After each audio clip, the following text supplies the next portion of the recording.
जे दुर्गा माधवं नित्यं स्मरन्ति श्रद्धया नित्वे सर्वविघ्न भयरेषा विनश्यन्ति पदे पदे।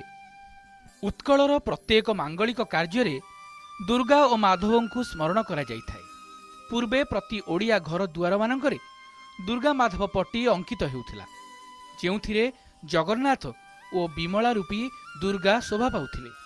श्रीमंदिर रे सकाळ धूप बढ़िबा परे दुर्गा माधव मुक्ति मंडप निकटरे थिबा नंदीघोष रथ बा रथाकृति विमान रे विजे करिथांती।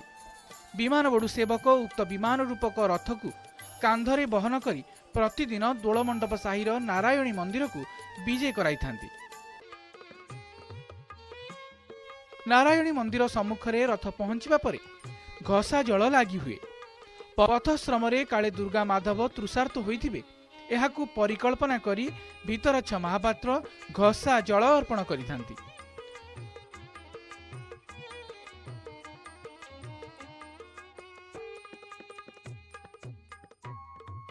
तत्परे महाजन सेवक माने भद्रासन रे रुंधा होइथिबा श्री दुर्गा माधव को नारायणी मंदिर भीतर को विजे करांती।